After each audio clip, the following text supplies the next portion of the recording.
My boyfriend said, "My parents are visiting, so you need to stay at a hotel. They've never really been comfortable including you in family photos." I said, "Understood." And that was the moment something inside me stopped trying to explain away what was obvious. Hello, everyone. My name is Claire Donovan. I'm 36 years old, and for a long time, I thought I was in a relationship that was steady enough to survive uncomfortable conversations. Not perfect, not effortless, but steady. Mason and I had been together for nearly 5 years. We had lived together long enough to know each other's routines without asking. His coffee was always black. Mine always had too much cream. He left his shoes near the door even though I hated it. I folded towels a certain way, even though he said nobody cared. It was ordinary. And ordinary can be dangerous when you mistake it for safe. We weren't married, but our life looked close enough to it from the outside. Shared apartment, shared bills, shared weekends, shared plans that sounded like a future whenever Mason said them in the right voice. He was good at that, saying things in a way that made them feel softer than they were. So when he told me his parents were coming to stay for a few days, I didn't think much of it at first. They visited sometimes. We were not close, exactly, but there had never been a full argument between us.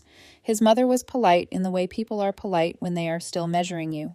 His father mostly stayed quiet, watching everything like he was waiting for Mason to lead. I said, "Okay, when are they coming?" Mason didn't answer right away. That was my first sign. He kept looking at the counter instead of at me, wiping a spot that wasn't there with his thumb. "Friday," he said. "They'll stay through the weekend." "Fine," I said. "I can clean the guest room tomorrow." He inhaled slowly, like I had missed the real point. Then he said it. "I actually think it would be better if you stayed at a hotel while they're here." For a second, I thought I had misunderstood him. Not because the words were unclear, because they were too clear. I stared at him, waiting for the laugh, the correction, the awkward little smile that would prove he had phrased it badly. None came. "You want me to leave my own home," I said. "Just for a few days." "Why?" He leaned back against the counter, suddenly calm, like he had already rehearsed this part. "They're more comfortable when it's just family." Just family. 2 words, dropped casually into the room, but they landed like a door closing. I looked at him for a long moment. "Mason," I said carefully, "what exactly does that mean?" He gave a small sigh as if I was making this difficult. "It means they haven't seen me in a while. They want real family time. Photos, dinners, private conversations. You know how my mom is." I did know how his mother was. I knew how she smiled when Mason introduced me as his girlfriend, but never once asked about our life together. I knew how she corrected the way I set the table. I knew how she said, Mason always needed someone organized, like I was a service he had hired. But this was different. This was not discomfort. This was removal. "So I don't belong in the photos," I said. Mason rubbed his forehead. "Don't turn it into something dramatic." "I'm repeating what you said." "I'm saying it's easier." "For who?" He didn't answer fast enough. And sometimes silence is more honest than a confession. I watched him standing there in the kitchen we had chosen together, under the lights I had paid to install. Beside the fridge I stocked every week, asking me to disappear so his parents could pretend I didn't exist. That was the part I couldn't unhear. Not the hotel, not the visit, the pretending. He wanted the benefits of my presence when life was normal, and the convenience of my absence when his family arrived. I could have argued. I could have cried. I could have reminded him that I paid for that home, that my name was on the accounts, that I had spent years making space for him in every corner of my life, but something about his face stopped me. He didn't look guilty. He looked inconvenienced that I needed an explanation. That told me everything. So I nodded once. Understood. Mason blinked, like he had expected a fight and wasn't sure what to do without one. "Okay," he said slowly. "Good. Good." That word stayed with me longer than it should have. He walked away after that. Not angrily, not nervously, just normally. He opened the fridge, checked his phone, talked about dinner like he hadn't just told me I was removable. And I stood there realizing the relationship had not broken in that moment. It had already been broken. That moment only let me hear the crack. That night, I did not pack a bag. I did not search for hotels. I did not text a friend crying in the bathroom. I sat at the dining table after Mason went to bed and looked around the apartment. The couch we picked because he liked the color. The curtains I bought because he said the mornings were too bright. The framed photo of us near the hallway, carefully angled so visitors saw us smiling before they saw anything else. For years, I thought building a home meant becoming harder to erase. But apparently, all it took was one visit from his parents. By midnight, I wasn't angry anymore. Anger would have been easier. What I felt was colder, clearer. Because if Mason wanted to define family by who belonged in the apartment, then maybe it was time to define the apartment by whose name was actually holding it together. The next morning, while he was still asleep, I opened my laptop. Not to look for hotels, to look at the lease. I didn't open the lease because I was angry. I opened it because I wanted to be certain. There's a difference. Anger looks for a reaction. Certainty looks for facts. And I needed facts. The document loaded slowly, line by line, the way most important things do when you're not ready for what you might find. My name sat at the top of the page, exactly where I remembered signing it years ago. Claire Donovan, primary leaseholder. I didn't feel relief when I saw it. I felt alignment, because for the first time since that conversation, something actually made sense. I scrolled further. Payment history, contact information, emergency contact, mine. No secondary name attached. Not Mason. Not anyone. Just me. I leaned back in the chair, staring at the screen, replaying the last few years in my head. Not emotionally, not nostalgically, just structurally. When we first moved in, it had been easier this way. My credit was stronger, my job was more stable. Mason had said we could adjust things later. We never did. At the time, it felt like a small detail. Now it felt like a foundation I hadn't realized I was standing on alone. I closed the lease and opened the utilities. Electricity, my name. Internet, my name. Water, my name. Even the small things, the subscription services tied to the address, the maintenance requests, the contact numbers, everything led back to me.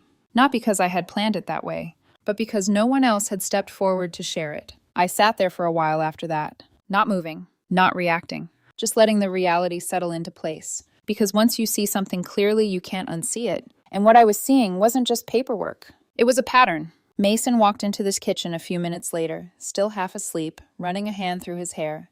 "You're up early," he said. I couldn't sleep. He nodded, poured himself coffee, and leaned against the counter like the night before hadn't happened. "Did you look at hotels?" he asked casually. I turned my laptop slightly so he couldn't see the screen. "Not yet." "You should probably book something soon," he said. "Places fill up fast." Places. Like I was planning a vacation. Like this was something I had chosen. I watched him take a sip of his coffee, completely at ease. And that was the part that stayed with me. Not what he asked for, but how comfortable he was asking it. "I'll figure it out," I said. "Good," he replied, already checking his phone. No hesitation. No second thought. Just confirmation that his plan was moving forward exactly the way he expected. He spent the rest of the morning talking about his parents' visit, what they liked to eat, where they might go, which restaurants we should avoid because his mother didn't like crowded places. He said we out of habit. But every plan he described didn't include me, and I don't think he even noticed. That afternoon, I made my first call. The landlord. I didn't introduce emotion into the conversation. I didn't explain why I was calling. I didn't mention Mason or his parents or the hotel. I just asked questions. What are the terms for ending the lease early? A pause. Then a professional, neutral voice on the other end. There's a notice period, 30 days. After that, we can process the termination. Are there penalties? Standard final billing, but nothing unusual. What if I want to start the process immediately? Another pause. Since the lease is in your name only, you have full authority to initiate termination. Full authority. I wrote that down, not because I needed to remember it, because I needed to see it. And utilities, I asked? You'd need to contact each provider directly. Once the lease ends, services usually follow. Usually. I thanked him, ended the call, and set my phone down gently on the table. Nothing about that conversation felt dramatic. No raised voices, no emotional weight, just information. But information changes things. Because once you understand your options, the situation stops being about what someone did to you and starts being about what you choose to do next. I didn't act immediately. That would have been too easy. Too reactive. Instead, I waited, not to calm down, but to observe. Over the next day, Mason continued exactly the way he had before. Cleaning the apartment, rearranging small things. Talking about his parents like they were arriving for something important, something that required everything to be just right. Everything except me. He even stood in the hallway at one point, looking at the framed photo of us. The one we took last summer. We were both smiling in it, comfortable, connected. At least that's how it looked. He adjusted the frame slightly, straightening it, then walked away. Didn't take it down, didn't question it. Just left it there. Like I was still part of the picture, as long as the real version of me wasn't standing next to him. That was the moment I understood something I hadn't wanted to admit before. This wasn't sudden. This wasn't a mistake. This was a version of the relationship that had always existed. He just finally said it out loud. That night, I didn't bring anything up. I didn't confront him. I didn't ask if he was sure, because I already knew the answer. Instead, I sat at the table again, laptop open, phone in my hand. And this time, I made the second call. The second call was shorter. Not because there was less to say, but because I already knew exactly what I was going to do. "Hi," I said when the landlord picked up. "I'd like to move forward with ending the lease." There was no hesitation in my voice. "None left." "All right," he replied, calm and procedural. "We'll start the notice period from today. I'll send over the confirmation." "That works. Anything else?" I looked around the apartment while he waited. The couch, the hallway, the kitchen Mason had been standing in the night before. All of it still looked the same, but it didn't feel the same. "No," I said, "that's everything." We ended the call, just like that. No confrontation, no announcement, no warning. The kind of decision that doesn't echo outward right away, but changes everything underneath. I didn't tell Mason. Not that day. Not the next. Because this wasn't about getting a reaction from him. It was about correcting something that had already been made clear. He had asked for space. I was just defining what that actually meant. That afternoon, I moved on to the next step, utilities. I started with the internet. "Hi, I'd like to schedule a service termination." "Sure, what date?" I gave them one. Then electricity. Same conversation. Same tone. Same quiet shift from something ongoing to something ending. Each call felt almost identical. Routine. Simple. But every confirmation email that landed in my inbox felt like a piece of the apartment disconnecting from me, and, by extension, from him. I didn't rush it. I spaced the calls out, not to create drama, but because clarity doesn't need speed. By the end of the day, everything was already in motion. Lease ending. Accounts closing. Dates set. Nothing visible had changed yet, but the structure was already collapsing. That night, Mason came home later than usual. He looked tired, but not stressed. Just occupied with things that didn't include me. "Booked anything yet?" he asked, dropping his keys on the counter. I shook my head. "I'm working on it." "You should really figure it out soon," he said. "My parents get in Friday morning." I nodded. Friday. He said it like a deadline for me, but it was actually something else entirely. A timeline. He opened the fridge, scanned the shelves, and frowned slightly. "We should probably get groceries tomorrow," he added. "Make sure everything's stocked." "We." Again. I almost smiled. "Yeah," I said, "we should." He didn't notice anything different. Not in my tone. Not in my expression. Not in the fact that I had already started removing myself from everything he thought was still shared. That was the part that made it feel final. Not the decision itself, but how invisible it was to him. Over the next 2 days, Mason moved through the apartment like everything was under control. He cleaned, reorganized, made a list on his phone. I watched him once as he stood in the living room, adjusting the throw pillows like it mattered. Like perfection could hide what was missing. "You think this looks okay?" he asked, gesturing around. "It looks great," I said. And it did. It looked like a place ready to host guests, not a place about to disappear. Thursday night came quietly. No argument, no tension, just a strange kind of calm that felt heavier than any fight we'd ever had. Mason sat on the couch, scrolling through his phone. "Flight lands at 9, he said. "I'll probably head out early to pick them up." I nodded. "Okay." He glanced at me briefly.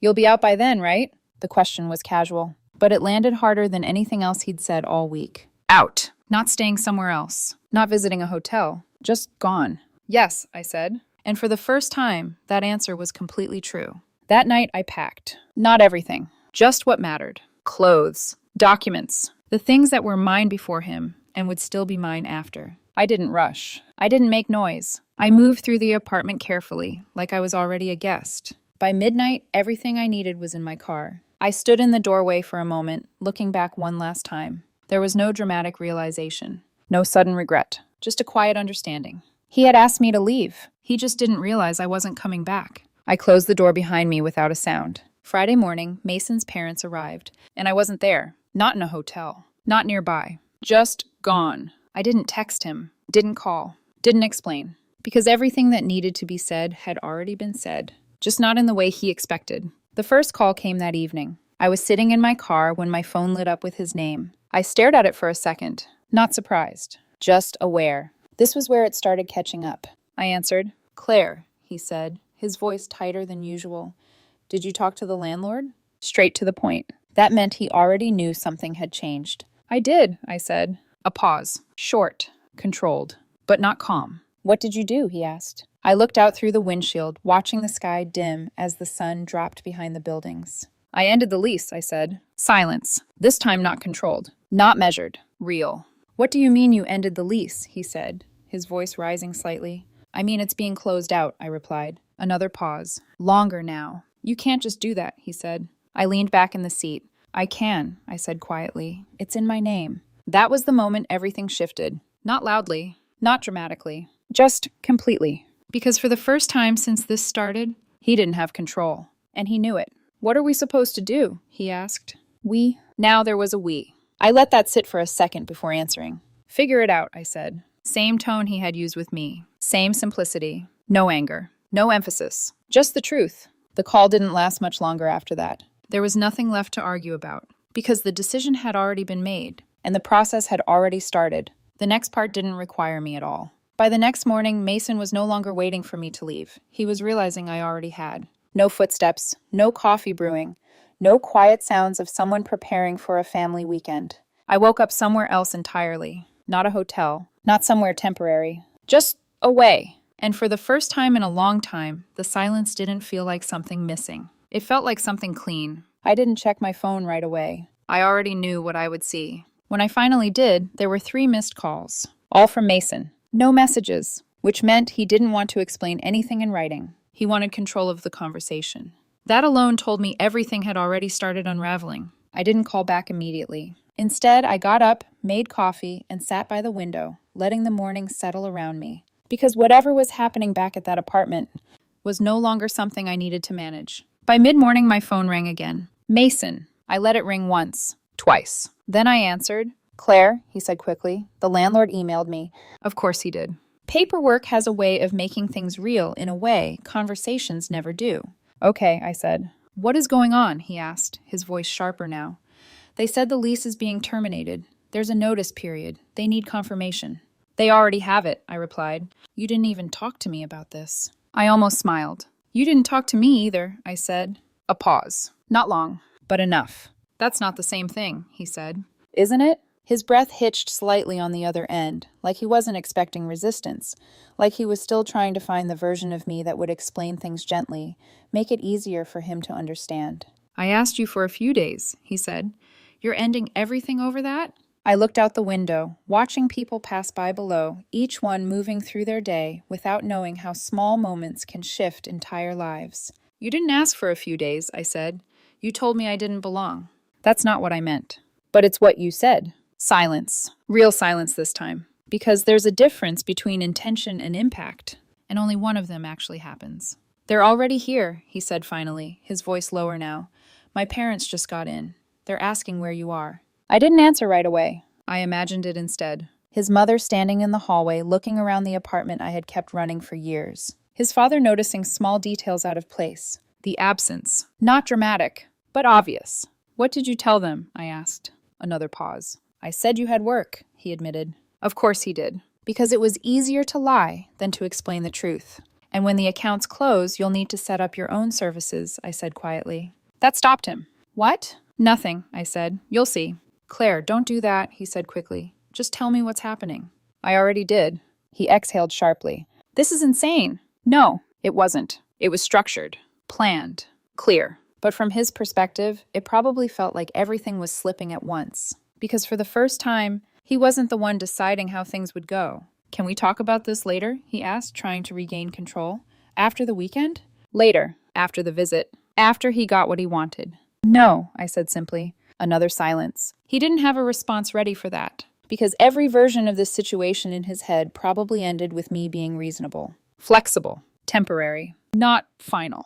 You're really doing this, he said. I already did. The call ended not long after that. Not with shouting. Not with a dramatic goodbye. Just nothing left to say. Because everything had already moved beyond discussion. That afternoon, I didn't check my phone again. Not out of avoidance, but because I didn't need updates to understand what was happening. The apartment was still there. His parents were still inside it. But the structure holding it together was already gone. By evening, the first change hit. Not loud. Not obvious. Just enough to be noticed. The internet went out. I didn't see it happen, but I knew the moment it did, because my phone lit up again. Mason. I let it ring. Then again. And again. By the 4th call, I answered. Claire, he said, and this time his voice wasn't sharp. It wasn't controlled. It was unsettled. The Wi-Fi's not working. I leaned back, closing my eyes for a second. That's part of the account closure, I said. What do you mean closure? He asked.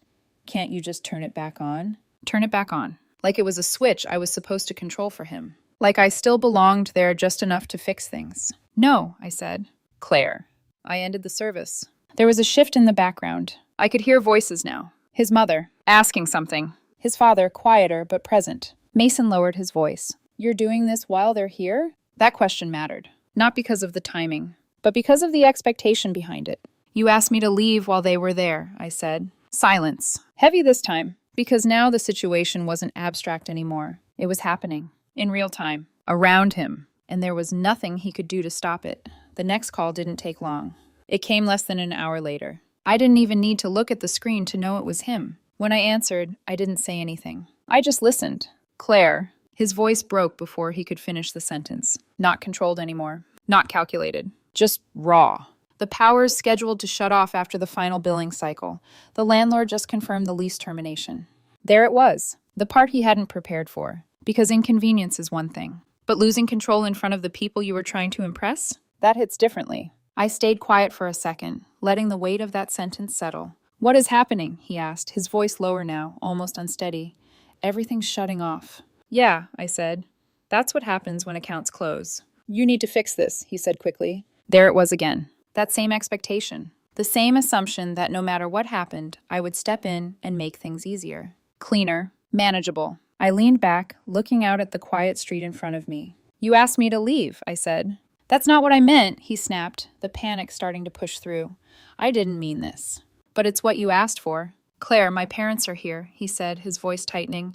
We just got a final service notice during dinner. Dinner? I could picture it. The table set carefully. His mother sitting upright, trying to maintain composure. His father watching, silent but aware. And Mason, standing there, realizing that the version of reality he had constructed and was falling apart in front of them. You should probably figure something out, I said. Same words, same tone, the exact reflection of what he had given me. There was noise on the other end now, his mother's voice sharper. What's going on? She asked. Not quietly, not politely, demanding. Mason covered the phone, but not well enough. I heard it anyway. The services are being shut off, she said, disbelief cutting through every word. How does that even happen? No answer, because the truth wasn't something he could explain without exposing everything. He came back on the line, voice lower now, strained. Claire, please. That word hung there, heavy, because it didn't belong in the version of him I had known before. He didn't say please, not when he thought he was in control. Just turn it back on, he said. We'll talk about everything after. I'll fix it. Fix it. Now he wanted to fix it. After the request. After the exclusion. After deciding I didn't belong. I closed my eyes for a moment. Not out of hesitation, but out of clarity. There's nothing to turn back on, I said. The accounts are closing. The lease is ending. That's already in motion. You're blowing this out of proportion, he said. But the conviction wasn't there anymore. It was just a few days. No, I said quietly. It wasn't. Silence. Longer this time. Because somewhere in that pause, he understood. Not everything, but enough. Where am I supposed to take them? He asked finally. That question told me everything had shifted. From control to consequence. I don't know, I said. You're really just going to leave me like this? I let out a slow breath. You already left me, I replied. You just expected me to stay anyway. No answer. Nothing left to argue with. Nothing left to reframe. Because this wasn't about a misunderstanding anymore. It was about a decision. And decisions don't disappear just because they become inconvenient. The call ended without a goodbye. Just a disconnect. The kind that doesn't need confirmation. I sat there for a while after that, not thinking about him, not replaying the conversation. Just still. Because the hardest part wasn't what I had done. It was realizing how easy it had been to do it once I saw things clearly. No yelling. No chaos. Just a series of steps that all made sense once they connected. And somewhere, in an apartment that used to feel like mine, the notice was sitting there, not just on the counter, but between all of them. A few weeks later, everything settled. Not dramatically. Not all at once. Just piece by piece, the way things do when there's nothing left holding them together. The lease ended exactly when it was supposed to. Final paperwork processed. Keys returned. No complications. No last-minute negotiations. Just a clean close. The accounts followed. Electricity, closed. Internet, closed. Everything tied to that address, gone. It didn't feel like losing something. It felt like finishing something. Mason tried to reach out. At first it was calls, then messages, then longer messages. The kind people send when they realize they don't have control over how the conversation goes anymore. I think we need to talk. This got out of hand. You misunderstood what I meant. That one came more than once. Misunderstood. Like the words you don't belong required interpretation. Like context could soften something that had already been said clearly. I didn't respond. Not because I was angry, but because there was nothing left to clarify. A week later, he tried a different approach. I didn't think you'd react like that. That line stayed with me longer than the others. Not because it hurt, but because it explained everything. He hadn't expected a reaction. He had expected compliance, silence, adjustment. He thought I would make myself smaller to fit what he needed. And when I didn't, that was the problem. Not what he said, but what I did after. There were a few more messages after that. Some defensive, some almost apologetic. But none of them actually addressed the core of what happened. Because addressing that would mean admitting something he wasn't ready to admit. That it wasn't a mistake. It was a choice. And choices don't get rewritten just because the outcome isn't convenient. I heard, through someone we both knew, that his parents cut their visit short. Left earlier than planned. No dramatic scene. No confrontation. A simple, quiet goodbye. That didn't surprise me. People like that don't stay where things don't make sense. And nothing about that situation made sense anymore. Not the missing girlfriend. Not the shut-off utilities. Not the explanation Mason probably tried to piece together under pressure. Because you can't build a clear story out of something that was never honest to begin with. As for me, I moved. Not far, just somewhere that felt like mine from the beginning. A smaller place. Quieter. No shared history. No adjusted expectations. Just space. Real space. The kind you don't have to ask permission to exist in. The first night there, I didn't unpack everything. I didn't decorate. I didn't try to recreate anything from before. I just sat on the floor, back against the wall, and let the silence settle around me. And for the first time in a long time, it didn't feel like I was waiting for something. Or someone. It just felt complete. Looking back, it wasn't the request that mattered. Not really. People ask for unreasonable things all the time. Sometimes they don't even realize how unreasonable they are. What mattered was what the request revealed. Because when someone tells you, clearly, calmly, without hesitation, and that you don't belong, you don't argue. You don't negotiate. You don't try to earn your place back. You listen. And then you decide what that means for you. For me, it meant this. If I didn't belong in his version of family, then he didn't belong in my life. And once that became clear, everything else was just a matter of time.